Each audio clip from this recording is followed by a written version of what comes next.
Happy Tuesday. Welcome to First Take, everyone. I am Shea Cornett. Kimberly Martin's here. Stephen A. Smith, fresh off the plane. And an upset former Raven in one Chris Canty. Just a little bit. You okay? We're going to work through your problems here over the next 2 hours because last night was not great for one Chris Canty. The Detroit Lions literally went into Baltimore and quite literally ran the Ravens out of their own building, rushing for 224 yards, sacking Lamar career high 7 times en route to a 38-30 Lions victory. Baltimore finds themselves at the bottom of the division now, 1-2. Suddenly, they have a fumbling problem as Derrick Henry has fumbled the ball 3 times in 3 games. Last night was in a critical situation as well, and so here is Derrick Henry postgame. I'm my worst critic, so I'm gonna watch the film, break your team to watch it. I know we got a short week, but just crazy, man. Just 3 fumbles straight. Trying every day to fix a problem. It just keeps occurring, so I'm trying to work on it, man. I'm my worst critic, so I'm not gonna try to beat myself up too much, but it's hard not to, and it's consecutive and consistent me doing the same thing. Yeah, not to pile on here, but tough start to the season for Henry, who has 2 fumbles lost and just 10 rushes in the 4th quarter this season. The same amount of fumbles lost that Henry had in 595 rushes in the 4th quarter entering this year. Obviously, this has not been the norm for Henry, but now we're getting accustomed to it this season. And so, Canty, I begin with you. What is the chief concern for the Ravens at this point? It's the psyche of the Baltimore Ravens, and I said it after their Week 1 loss to the Buffalo Bills. I'm wondering if this team is going to have the requisite confidence that it takes for them to get up over the hump when it matters the most in the postseason. That's if they don't disqualify themselves in the regular season. Last night was the Ravens' 16th loss since 2020, when they've had a touchdown or more lead in the second half. That's 7 more than any other team in the NFL during that span. At some point, that's got to affect your confidence as a team. And whether you think you can or you think you can't, you're right. And that's where we're starting to get with the Baltimore Ravens. We're having to question whether or not John Harbaugh and Lamar Jackson can lead this group of men where they ultimately want to go, which is to the Super Bowl and being crowned as the AFC champions. Remember, no Joe Burrow to deal with. Yep. The Kansas City Chiefs don't look like the team of old. It's seemingly a clear path for the Baltimore Ravens this year to get to where they want to go, and yet their season has started out unlike anything that anyone expected. To me, the issue with Baltimore is there isn't just one chief concern. I think the defense last night was the most disappointing, but I think when you couple the fact that the Lions looked completely like the Ravens defense didn't give the Lions any issue. The Lions were 4 for 5 in the red zone, but when you look at the fact that Lamar was sacked 7 times, the offensive line no protection. Defensively, Jared Goff was clean the whole night, so you're not getting pressure, you're not protecting your quarterback. And then the Harbaugh thing for me, the punting on 4th and 9 from your own 32 with 4.5 minutes left, to me, it's like you're already down. Have some confidence that your team can go and score because your defense hasn't stopped the Lions. I don't think there is one chief concern because there's so many issues with the Ravens that we continuously see. For me, as somebody who was in Baltimore Week 1, I was in Buffalo Week 1 and watched the Ravens lose to the Buffalo Bills, this game was far more concerning to me.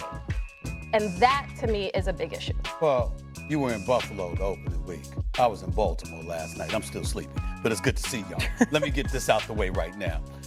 Kimberly, you're wrong because of this reality. Everything that you pointed to, as right as you are, all comes back to coaching. This is not a problem you're supposed to be having if you're a John Harbaugh team, period. They had 20 missed tackles last night. 20. Let's look at the drives that they surrendered. 5 touchdown drives, 67, 98, 60, 96, and 70 yards. The Lions are the first team in 13 years to have multiple 90-plus yards in a game against the Ravens. In 13 years. 20 missed tackles. You're giving up 2 90-plus yard drives. You saw the 5 drives that I pointed out. You can't tackle. You can't stop anybody. That's coaching. This is not something that we expect to be talking about with a John Harbaugh team. So if you're looking at it from that standpoint, listen, Lamar Jackson is Lamar Jackson. And I got that part. And he's got to get over the hump. We get that. Derrick Henry, listen, it's not good that he's fumbled these first 3 games, but let's face reality. We really believe that's going to continue to happen. This is King Henry. No. Yeah. This is King Henry we're talking about here. So do I believe that Lamar Jackson will fix whatever doldrums he has? Yes. Do I believe that Derrick Henry will fix it? Yes. But who's fixing that defense? Who's fixing that defense? I mean, that defense is giving up. Now you gave up 40. You gave up 38 last night. I'm looking at 41 to Buffalo. I'm just looking at them right now, and I'm saying to myself, this is not, if Ray Lewis, wherever he is, I'm going to hear from Ray. You could put money in the bank. I'm going to hear from Ray Lewis this week. At some point, at some point, and it's not. And when I talk to Ray Lewis, understand something. It's very little conversation. It's usually when he's venting. So just shut up and listen. So you're just go ahead, let it out. And Ray, man, where are they? I mean, he's good for him, for Ed Reed, cats like that, to see what they established as Ravens. It was always a T-Sizzle, Terrell Suggs. These guys established a level of greatness, a level of toughness. You were not going to push them around. You were not going to run roughshod over them. Well, how many rushes? 220 yards? 224 yards. 224 yards. 224 yards rushing against the Baltimore Ravens. John Harbaugh, on a morning like this, he really, really needs. He's the one that doesn't need to come into work. He's the one that needs to sit there and look in the mirror and really reflect on who he is and what he stands for, because they're violating him. There's not a single person on the Baltimore Ravens defense that should be proud to have their name on the back of that I'm jersey. not saying you're wrong, but you're putting this at Harbaugh's feet. Are you putting it at Zach? Are you putting it at Zach Orr's feet, the defensive coordinator? Because you're only talking about Harbaugh right now. That's why. Hold on. Who does Zach Orr work for? He works for John Harbaugh. Yeah, I understand. That's who he works for. I'm going to the man. But ultimately, the players play, right? Oh, wait a minute. Well, hold on. To Stephen A's point, either you're coaching it or you're allowing it to happen. And that's what we're seeing from the Baltimore Ravens. That's right. And to his point, when you go into the Ravens facility at the castle, there's a sign when you walk in the door that says, play like a Raven. That's right. You see it walking in, you see it walking out. The same at the locker room at M&T Bank Stadium. I saw it. There's a sign, play like a Raven. You know what, matter of fact, the reason why I think we saw something uncharacteristic last night for the Ravens was because you took your tail down there to Monday Night Football. You never go to Monday Night. You was at the game, and that's probably why they played the way they did. It was special. They wilted under the pressure of Stephen A. Smith being at M&T Bank That's Stadium. entirely plausible. That's entirely plausible. That's what happened.